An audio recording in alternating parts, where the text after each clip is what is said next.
Welcome to The Explainer. Today, we're going to do something a little different. We're going to take an ancient philosophy and turn it into a practical, modern survival guide. We're talking about how Stoicism can help you build your own inner fortress to deal with, well, a toxic workplace. I know, it sounds a little strange, right? What could one of the most powerful men in history possibly teach you about dealing with your annoying boss? Well, it turns out that this Roman emperor, you'd think he'd be immune to stress, but he was actually completely overwhelmed by it. So let's start there, with him. So this is Marcus Aurelius, but I want you to forget the image you have in your head. You know, the calm, bearded sage from the statues. That's not who we're talking about, not really. In his youth, he was a man just riddled with anxiety, who worried constantly, honestly, a lot like the rest of us. I mean, check this out. This is a quote from a letter he wrote to a friend, and this was long before his biggest challenges even started. He felt trapped, uneasy, shackled by his worries.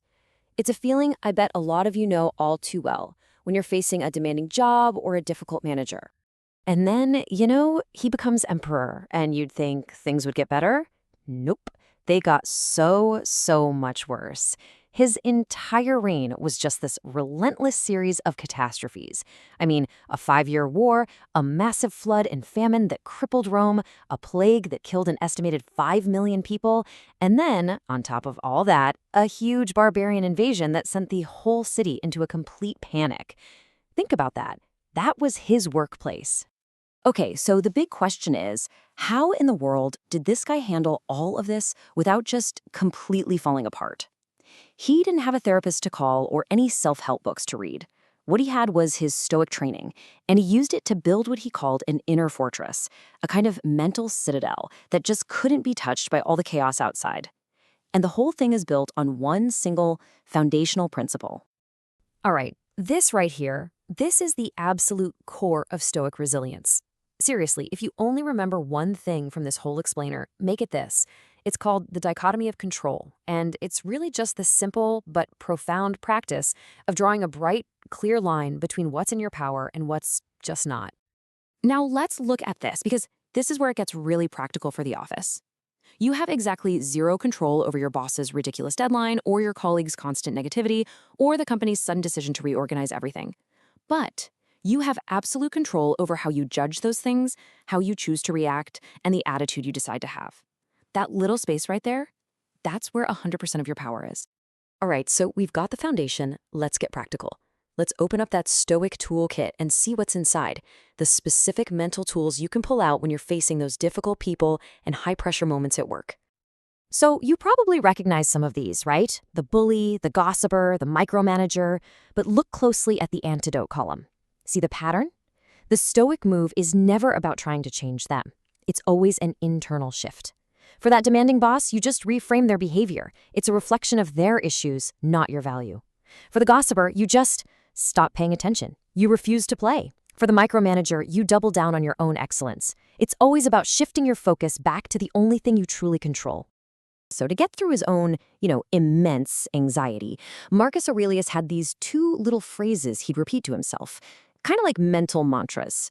And the amazing thing is, they work just as well for a stressful project deadline as they did for a barbarian invasion. You know how it is. When you're anxious, your brain puts your fears under this giant magnifying glass. But reminding yourself that the cosmos's change forces you to zoom way out. This awful project, it'll end. That difficult boss, they might get a new job. Heck, this entire company will one day cease to exist. It sounds kind of dramatic, but it just dilutes the intensity of right now and reminds you, this too shall pass. And this second one, it's brilliant. It's basically a Jedi mind trick you can play on yourself. The phrase life is opinion helps you create what modern therapists actually call cognitive distance. It's that tiny but incredibly powerful shift in your thinking from this deadline is a catastrophe to I am telling myself that this deadline is a catastrophe. See that little gap? That's your freedom. That's the space where you get to choose a better, more rational response. Okay, but wait a second. Does being a Stoic mean you just have to grit your teeth and put up with a terrible job forever? I mean, is there a point where being resilient just becomes passively accepting abuse? And that's a really important question. The answer? A big, fat no. Stoicism is absolutely not about being a doormat. It gives you a much more nuanced way to think about it, where the goal isn't just to endure, it's to be wise. Okay, so Stoicism basically gives you two paths here. The first is forbearance. This is for the small stuff. The coworker who chews loudly, the pointless meetings. You treat these things as training exercises. Think of them as reps at the mental gym to build your patience. But then there's abstinence, and that's your escape hatch. That's for the stuff that's genuinely toxic, the situations that compromise your character or force you to act against your values. So here's the bottom line. You have to use your reason. You have to ask yourself honestly, is this situation a gym for my character, or is this just poison? If the environment is truly abusive, if it requires you to be dishonest or cruel, then the wisest, most courageous action is to start planning your exit. Because protecting your character, that is always priority number one. Okay, so we've got the mindset, we've got the tools, but here's the catch. Just knowing this stuff isn't enough, not even close. Mastering this isn't something that happens automatically. It requires daily, consistent practice. You have to think of it less like a philosophy and more like a mental training regimen. So think of it like this. Stoicism, that's your strategy. That's the playbook for how to act with courage and wisdom when everything around you is pure chaos. It is your blueprint for being resilient. But come on, any coach will tell you a great playbook is useless if the players haven't run the drills. And that's where something like mindfulness comes in. That's the training, the actual mental drills that build the strength to use your Stoic strategy when you're under pressure. So what does this daily mental workout actually look like? Well, it can be pretty simple.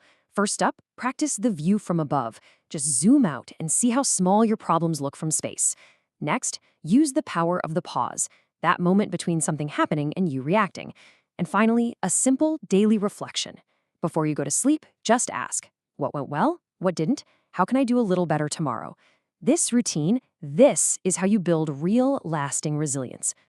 And this all leads to probably the most powerful idea in all of Stoicism.